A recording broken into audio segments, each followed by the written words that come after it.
This is a technique. These panels are a technique that I call Feathery Frays. They're made out of silk du peony in a variety of colors.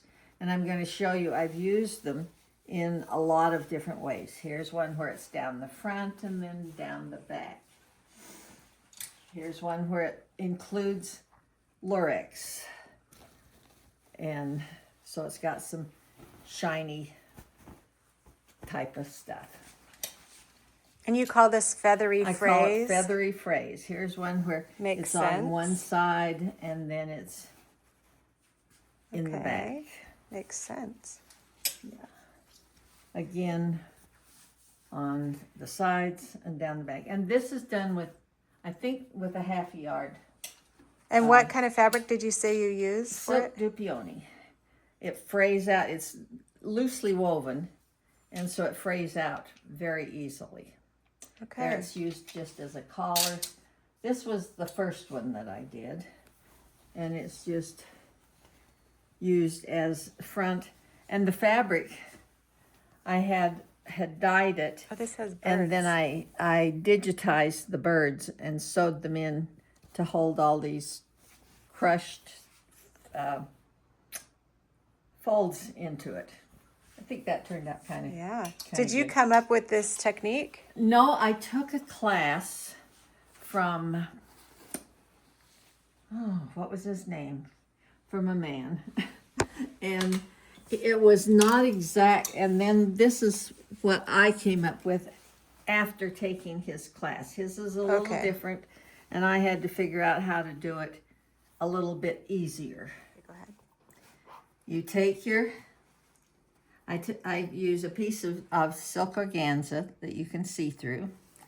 And then I put a layer of the du peony. And then these are strips that are cut on the bias. And I just lay those in, and you can see that they are basted very loosely in there. Then this is the top layer that goes onto it. So how many layers are there? So it's got basically 4 layers. There's the organza layer, there's the Du peony. body layer, there's the bias cut pieces, and they are randomly placed. And then there's the top layer. And the top layer is also a silk du peony. The top layer on this is also silk du peony. Now, you find the exact 45-degree angle. I've broken the end off of my 45-degree angle. And so you put it on there and you make your first line. Then I put what's called a quilting bar on my sewing machine, which measures the distance so that I'm getting the same distance for each one as I sew them. And I sew all the way this way and all the way that way. Okay. So now I've got them all sewn together. So then the next thing to do is to cut them. Okay, so these ones are all sewn together because yeah. you've done them equally Equal distance apart. distance. Okay, and now you're going to cut through You them. take Oh, sharp little scissors okay. and you cut down the middle, and you can do different layers. You can do all the layers and you'll lose some, or you can do just the top layer. Well, let's see if I can get my little sharp scissors in there. And then you'll have something that looks like that. Oh, okay. So You you don't can- even have to cut the whole way down. No, you don't cut the whole way down. For You just- sure, on all of them, you On all only of them. some you cut. Only some of them. Well, none of them I've cut all the way, but I've kind of varied how much I cut down. Okay. Okay, then And you varied the layers. I varied the layers.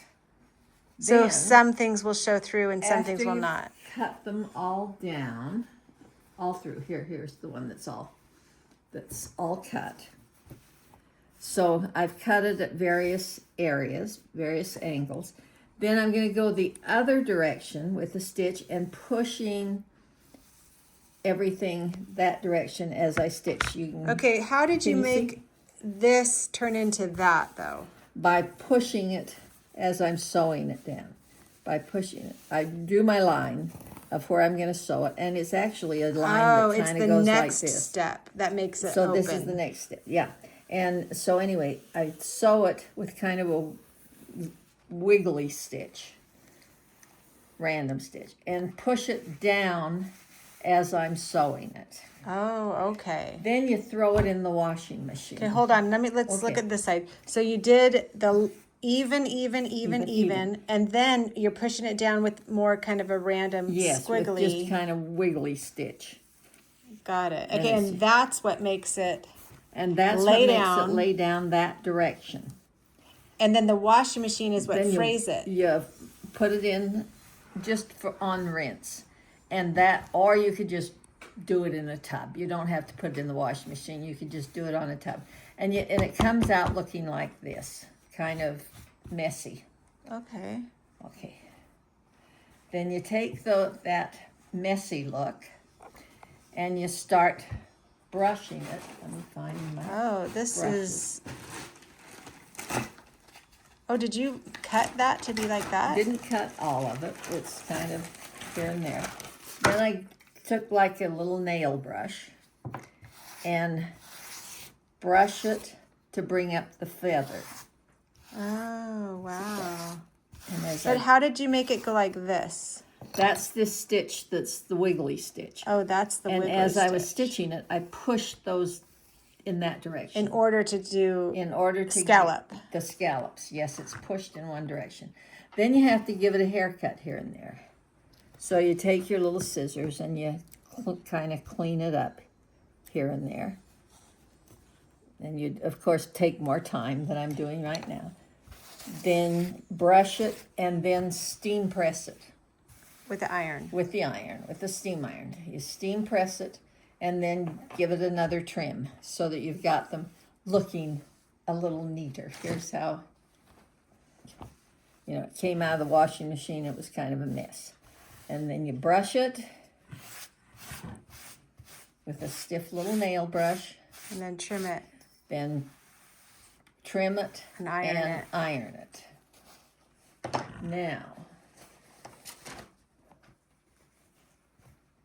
here's a sample piece to show you how it's been brushed. And up here, I've trimmed it up here on this top part. But you can see the feathers that are being created. Now, these were sewn with a 1/2 inch or 3/4 of an inch. This one is sewn with 1/2 inch, so it looks Oh, smaller. a little bit smaller. Let me look at the back side. Okay, so yes, that is closer. Yeah, so that's just 1/2 inch between each one. And once again, it's been Brushed and Brushed trimmed and ironed. ironed and trimmed. Now I've got several different colorways here. You can see I can't stand to throw a single scrap of it away because it's so pretty. But you can see how I've done it in different colorways. That definitely looks like a parrot. Yeah, that's another part of the parrot one. Something that's a little more, just a two color one. Oh, yeah. And this one, all of them were cut. But it's got a backing of just silk. And it's a monochromatic color, just the two colors. This one is a random one where I used a bunch of the scraps from things, and it's just a multicolor.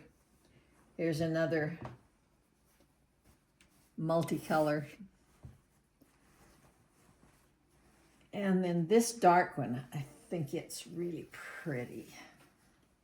Oh, and you could see the see-through more on that one. Yeah, and this one, yeah, it's As you can different tell. different cuts. This one was done. Let's see if I can find my sample grids here. There they are. Okay. Different stitching patterns. This is a variety diagonal stitches, and when you brush it, you get different directions. Or no, maybe it's that one. No, it's that one that's got different kinds of of directions that it's going. Just trying to experiment with things and see what works. This is a chevron stitched one. But most of them, I just do this diagonal stitching pattern. Okay. There's the diagonal Because this looks like stitching it's pattern. chevron. Yeah. Yeah, this is the chevron one. I Yeah. was wrong on that Okay. first one. But it That's does the give you a different diagonal one. vibe. Oh, Of, here's the one that is the that's the variety. variety stitching. And then I tried this one with the little squares, but I can't recommend it. Oh, okay. So there's 3 different styles right Yeah, on this. there's four different styles.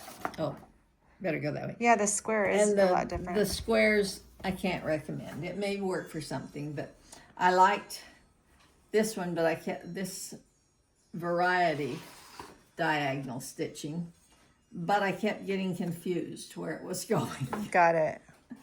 But anyway, there's a sample cloth there that I made of the various ways. The diagonal chevron stitching is very nice to see on this one a little bit better how it was pushed as As you were sewing I it. was sewing. Okay. Then you got to put it onto something. Here's putting it on with a double piping or a flange and piping. So this is like when you put it onto a When you're garment. putting it onto the garment, yeah. And there's one side that's finished, Okay, so you ready just to be put onto the jacket. connecting It's it with got a piping piping and and edge. a flange, and then it's bound on the edge. got it. That's how you make these feathery frays. Will make your clothing a lot more interesting. Oh yes, everybody touches you Yeah. when you wear feathery frays. Yeah, Feathery frays was perfect for the Yeah, see the front of crow outfit. open the front of this, and that's Oh, and the whole inside of the whole- dress. the I whole forgot. front of the dress is the feathery fray. It's perfect for that.